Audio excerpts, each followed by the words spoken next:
critical necessity of passing the American Jobs Plan so we can invest in vital infrastructure, create good-paying jobs, and grow our economy. On the screens behind me, you'll see some of the needs outlined and the tangible difference the jobs plan will make in improving the lives of Americans. So for a few highlights here, from 2010 to 2020, Florida has experienced 22 extreme weather events, costing the state up to $100 billion in damages. The president is calling for $50 billion to improve the resiliency of our infrastructure. Of course, there are many states across the country that have had weather events and have been impacted, but this is just one of the examples. In Michigan, there are more than 1,200 bridges and over 7,300 miles of highway in poor conditions. That's clearly an area that could benefit from funding, including the $115 billion for repairing roads and bridges in the plan. In South Dakota, 13% of South Dakotans do not have access to acceptable broadband speeds. That's something we'd love to improve. Why there's $100 billion to propose to bring universal, reliable, high-speed, and affordable coverage to every family. And in Nevada, finally, 243,000 renters spend more than 30% of their income on rent. One of the reasons the president has proposed investing over $200 billion to increase housing supply. So they're state by state. You should all have them, but what they really do is identify the needs in these states and how this package could benefit. As we've talked about a bit in here, there are different types of funding for infrastructure that would be worked through with Congress as the discussions proceed. Finally, I also wanted to highlight a significant win for American workers in the American auto industry over the weekend, late Saturday night into Sunday morning. As you know, a key part of the president's Build Back Better plan includes a significant increase in the number of electric vehicles and batteries built here in America.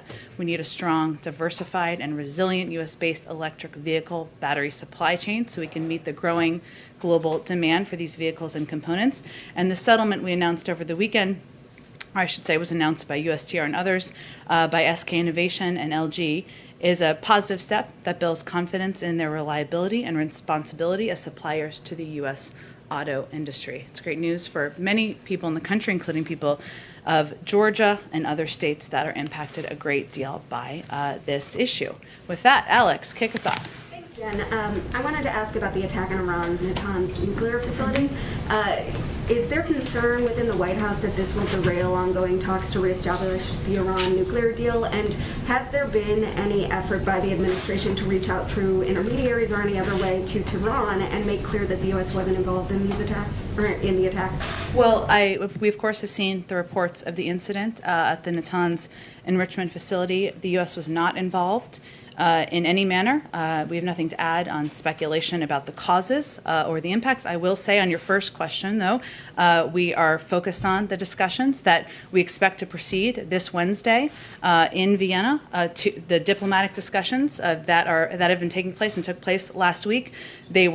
We expect them to be difficult and long. We have not been given any indication about a change in participation for these discussions. And then with respect to the semiconductor summit, are there any actions the White House or the federal government can take immediately to address the chip shortage, or is this just the kind of thing that you need reforms and more funding for? And then does the president see the shortage as a national security issue? We certainly do. I will say there are a number of steps that we believe we can take as a federal government. We believe there needs to be a holistic, long-term, across-government approach. In the near term, we're engaging with industry, as is evidenced by the meeting that's taking place shortly, later this afternoon, as well as our international partners to ensure that American companies are operating on an even playing field. Even before this meeting today, I should say, we have also proposed major investments. That's something we feel the federal government could also do. We've called on Congress to invest $50 billion in semiconductor manufacturing and research, as called for in the Bipartisan CHIPS Act. We have also called for additional funding. There's also bipartisan proposals, I should say, like an investment of $50 billion in the National Science Foundation, which would create a technology directorate that will focus on fields like semiconductors and advanced computing to help increase our competitiveness at home.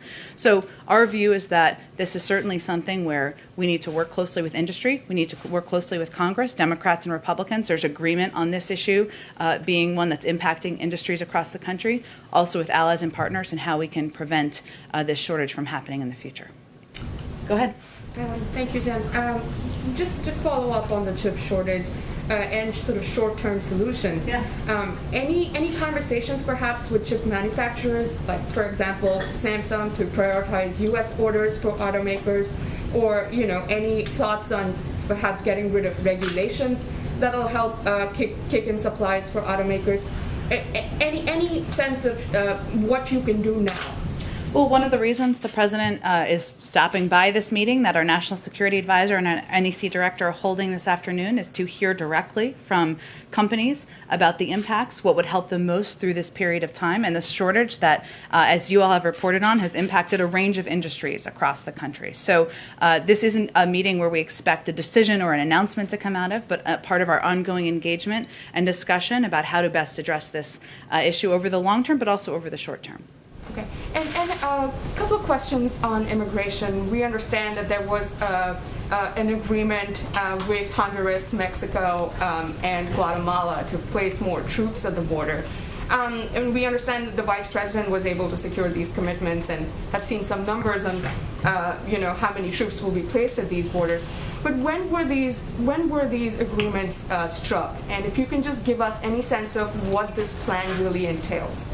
Well, there have been a series of bilateral discussions between our leadership and the regional governments of Mexico, Honduras, and Guatemala. Through those discussions, there was a commitment, as you mentioned, to increase border security. So Mexico made the decision to maintain 10,000 troops at its southern border, resulting in twice as many daily migrant interdictions. Guatemala surged 1,500 police and military personnel to its southern border with Honduras and agreed to set up 12 checkpoints along the migratory route. Honduras surged 7,000 police and military to disperse a large contingent of migrants. As with any diplomatic discussion, these discussions happen at several levels. And certainly, as you know, we have an envoy who has discussions with the region. We've had Roberta Jacobson working for a period of time to help have these discussions with the region about what steps can be taken to help reduce the number of migrants who are coming to the U.S.-Mexico border. So fair to characterize it as these agreements were struck recently, and in the past few weeks? Would it be fair to say that?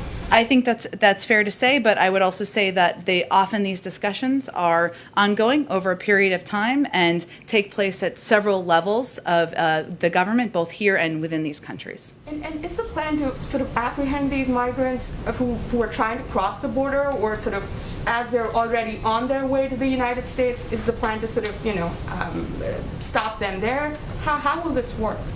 You'd have to speak with these countries about how they will be implementing. I think the objective is to make it more difficult to make the journey and make crossing the borders more difficult. Okay, thank you. Go ahead, Kelly.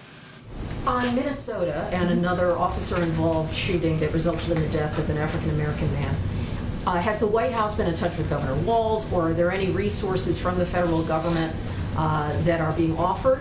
And this comes at a time when obviously the Chauvin trial is progressing. Is there a federal plan for when that trial reaches its conclusion, whatever the outcome may be?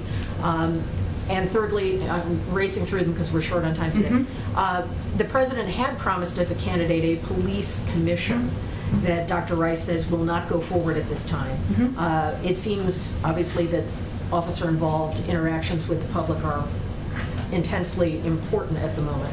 So first on Minnesota, and if you could address the police commission going forward. Sure, and just check me if I don't get to all of your questions. I will try to do my best. Let me first say that we are incredibly saddened.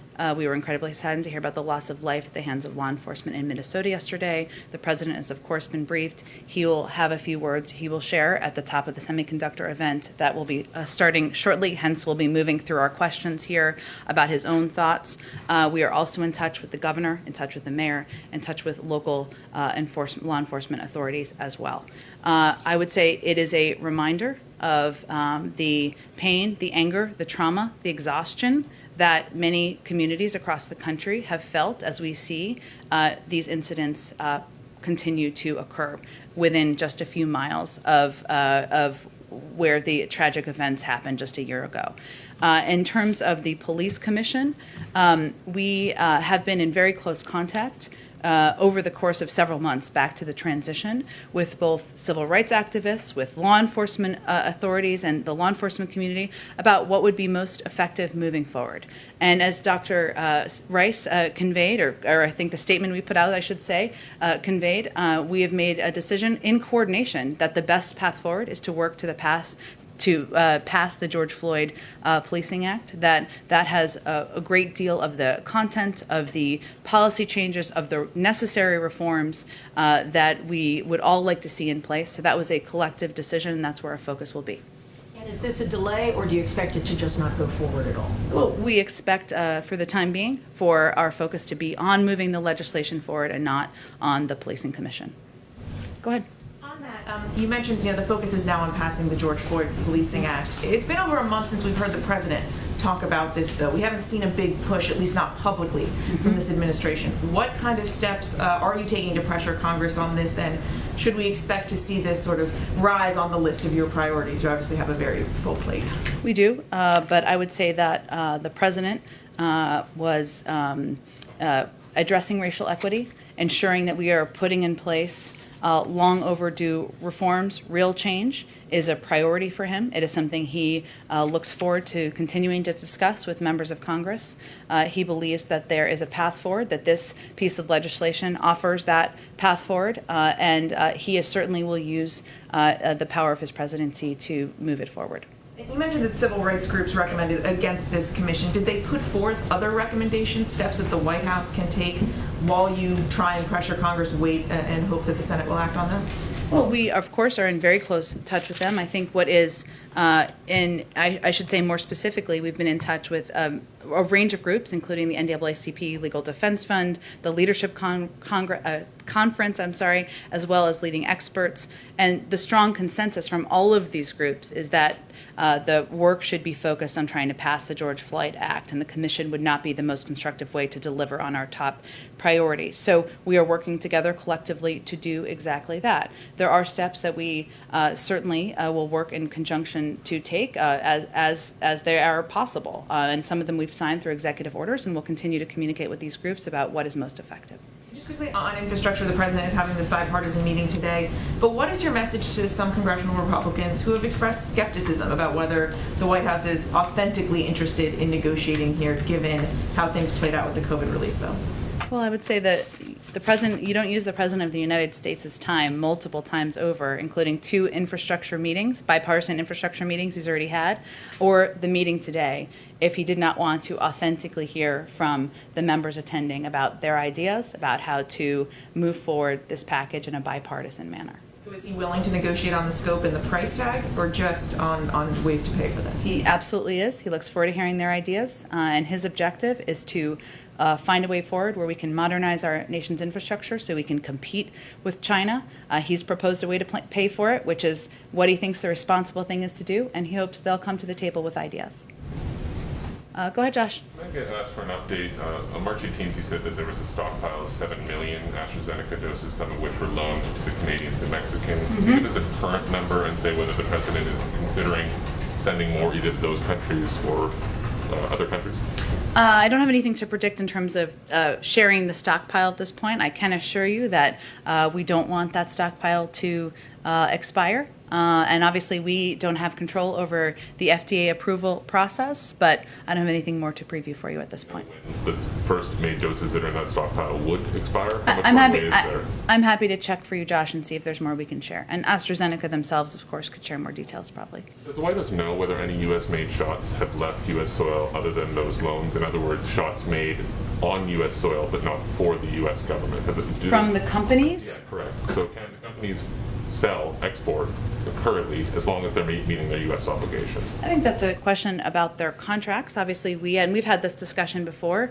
There's an obligation under certain contracts to deliver on the commitments made in the contract with the U.S. government, especially when the Defense Production Act has been invoked, but I would send you to the companies for that question. Okay, can I ask just a couple of personnel things? You mentioned Roberta Jacobson. Why did she make the decision to step down from that post? And can you say whether it's accurate that Cindy McCain is being considered for the UN Food Ambassador Program post? Sure. On the first, I would say it was always Ambassador Jacobson's intention to stay for about 100 days. She's been a diplomat serving in a range of roles around the world, from ambassador to Mexico to assistant secretary for WHA for decades. And she is retiring, as she deserves, as she has certainly paid her time to do. And so that was always her intention, to stay for a period of time. In that period of time, of course, we have also announced the naming of an envoy, Ricardo Zuniga, who has played a prominent role in the Western Hemisphere in the past for the U.S. government. He'll be playing that role. The president's asked the vice president to play an elevated role in engagements and negotiations with the Northern Triangle, hence our earlier discussion about her role there and the path forward there.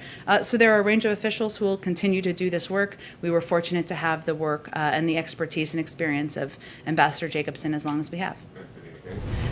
There is an ongoing process on ambassadors. I know that there's a lot of eagerness and interest in learning more. It's ongoing. The president has not made the decision about the vast majority of his ambassadorial nominations. Thank you. Go ahead. Thanks, Jen. President Biden has made very clear that two of his top priorities for the infrastructure plan is to create jobs and to stimulate the economy. Last night on 60 Minutes, Jerome Powell said he and other forecasters already see that happening. So I wonder if the optimistic outlook changes the president's priorities in the plan at all and offers more wiggle room for negotiation in certain areas. Do you mean we don't need as many jobs?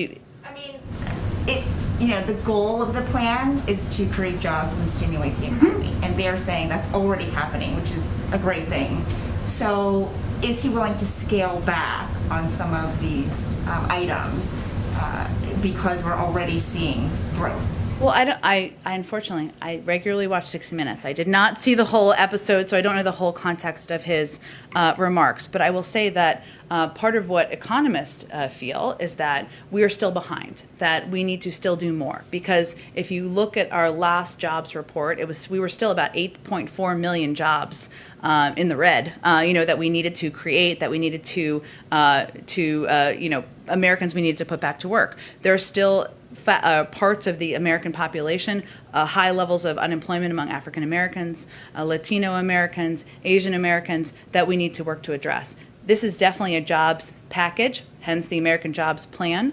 But what it also does is it helps modernize, invest in our nation's infrastructure, and do that in a way that will help us compete over the long term and help us have jobs for the future. So there are many objectives of this package, but certainly we feel there is more work to be done to put more Americans back to work, and we are not in the clear on that front.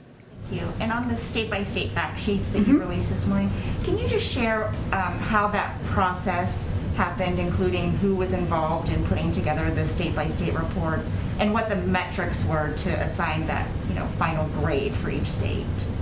Well, it was done by a collection of smart and brilliant people on our economic team that you probably wouldn't necessarily identify on the street, but sounds like a good profile piece to me.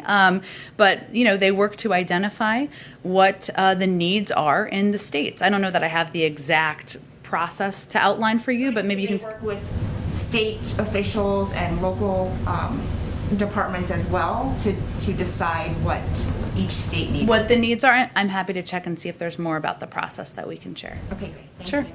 Go ahead. Yes, you talked about paying for the infrastructure bill. Is the president set on raising the corporate tax rate as the way to do that, even though Republicans are saying it's a red line, or is that also open to negotiation? It's all open to negotiation, but I will say that having corporations pay their fair share, raising the rate to a rate that is still lower than it has been, aside from a few years since World War II, the president feels is an entirely reasonable, appropriate, effective way to pay for this package. There are other proposals that have been put out there, including user fees. The president doesn't feel that we should pay for this package on the backs of the American people, but he's certainly eager to hear ideas from Democrats and Republicans on alternatives. And then, Senator John Cornyn called Joe Biden's tweets unimaginably conventional and said that his comments were largely scripted and questioned whether he was really in charge. Does the White House have any reaction to that? Well, I can confirm that the President of the United States does not spend his time tweeting conspiracy theories. He spends his time working on behalf of the American people. Go ahead. Oh, go ahead. Josh, you went. Go ahead. Help me first? Yep, go ahead. Great, thanks, Jen. So just to piggyback off of on the corporate tax rate, Yeah. Senator Manchin said that he only supports raising it to 25%, that that's his line in the sand. What's the White House response to that? And has the President or Secretary Buttigieg spoken to Manchin about that corporate tax rate? Well, we are in regular touch with a range of officials, senators, members of Congress. There have been dozens and dozens of meetings and briefings. I don't have a specific readout of our engagements with Senator Manchin. I'm sure he could share that with all of you.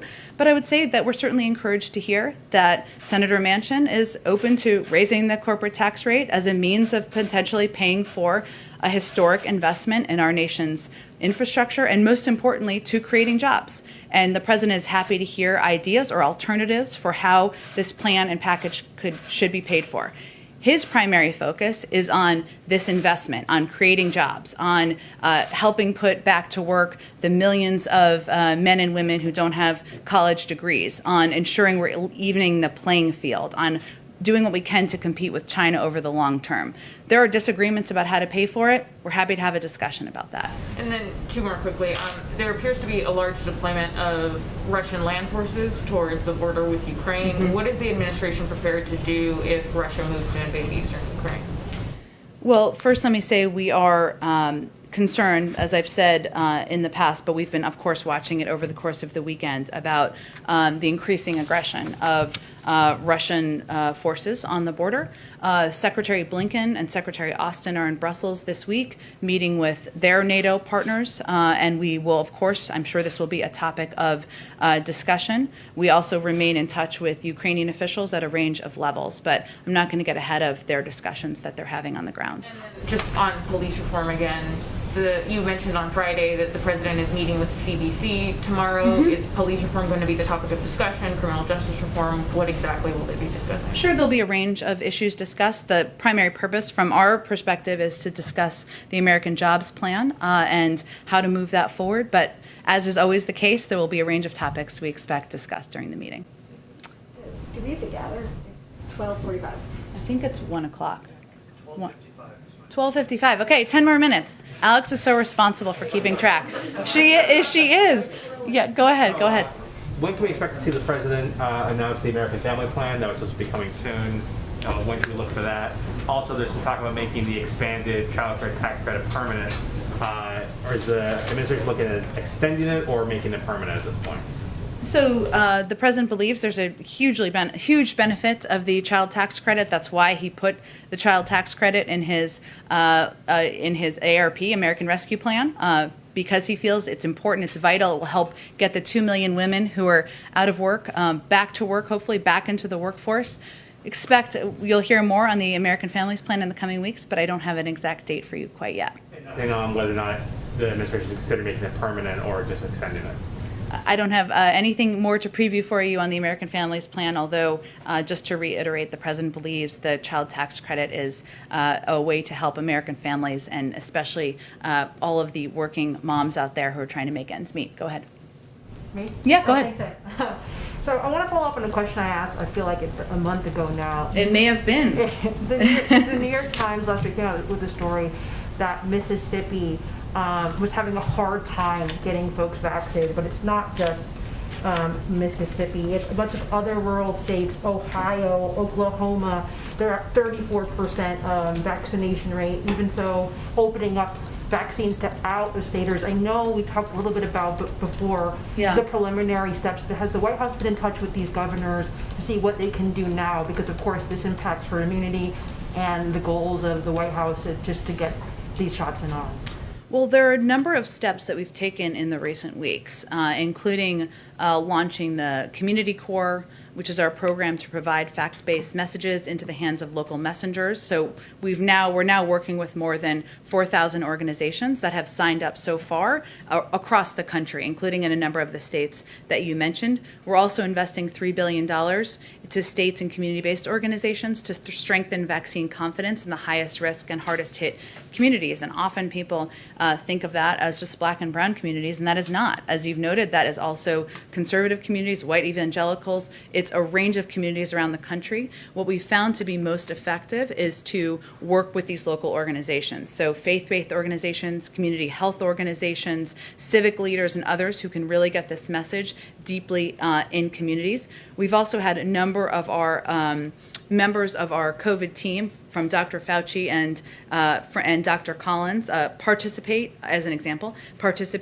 in a range of media interviews. You know, an example is Dr. Collins participated in the 700 Club. Dr. Nunez-Smith hosted a faith leaders roundtable. We're also we've run PSAs on the deadliest catch. We're engaged with NASCAR and Country Music TV. We're looking for a range of creative ways to get directly connected to white conservative communities. We won't always be the best messengers, but we're still trying to meet people where they are, but also empower local organizations. And just a quick follow-up, does the White House endorse these states opening up their vaccines to folks from out of state? You know, these do expire, so that rather than them sitting on the shelf, they're going to go to somebody else. Well, these states are all going to have their own implementation plans, and we certainly work with them to advise how to distribute the vaccines as equitably as possible and as effectively and efficiently around states. No state is 100% vaccinated, as we know. So our focus has been working with them on how to get them to the communities that are the hardest hit. Go ahead. Sorry, go ahead and then go ahead. Thanks. So why hasn't President Biden signed the presidential determination that would lift former President Trump's immigration policies, including the 15,000 person refugee cap? It's an issue he remains committed to, as he announced. I just don't have an update on the signing of the paperwork. Okay. And equity was cited as the reason for which the White House decided against surging vaccines to Michigan. The administration is surging FEMA vaccinators. What makes the vaccine different? Well, I think it's important to understand how we've approached vaccine distribution from the beginning. It's done with equity in mind. It's done with the population, the adult population in mind. We don't pick by our friends. We don't pick through a political prism. We pick through what is most effective to be fair and equitable around the country. We also made an announcement during the transition that we were not going to hold on to a big supply. We distribute and get the supply out as quickly as possible. So that's why our focus is on working with states like Michigan to surge testing, surge tracing, surge the distribution of therapeutics, areas where we have the ability to provide additional help, additional resources, but we're not in a place, nor will we be, where we take supply from one state to give it to another. Okay, I see. Go ahead. Follow up on Brittany's question about vaccines.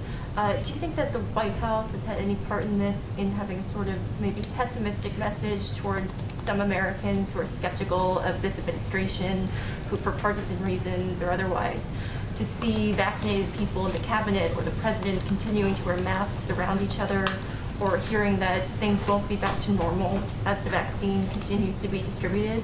Do you think that that is having a negative effect at all? On people, make sure I understand your question. On people not taking the vaccine? Yeah, people who are skeptical of the vaccine and who don't trust the Biden administration. Well, look, I think, one, we recognize we're not always the best messengers. That's why we're working with these local organizations and groups, because we certainly know that President Biden and Vice President Harris may not be the right voices in a range of communities across the country.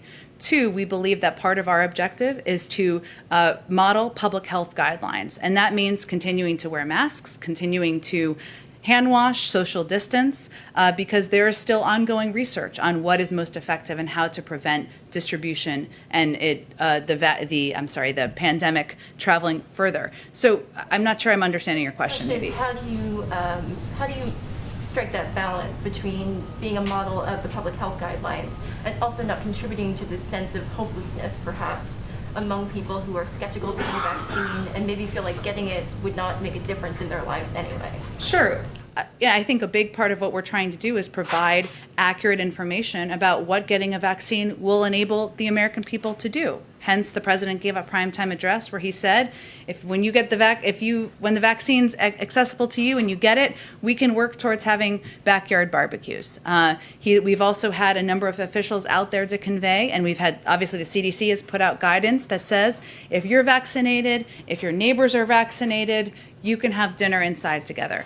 It's a pandemic. We don't think it's easy. We know it's difficult. It's required a lot of sacrifice. But at the same time, we're trying to provide accurate public health-based guidance on what people can do once they have taken the vaccine.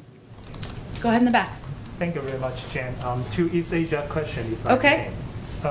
On John Kerry's potential visit to Shanghai, what's President Biden's expectation of that?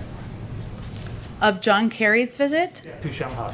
Well, certainly he'll be focused on discussing climate and how we can work with leaders around the region to get control of the climate crisis. But I would send you to the State Department because that's where he works.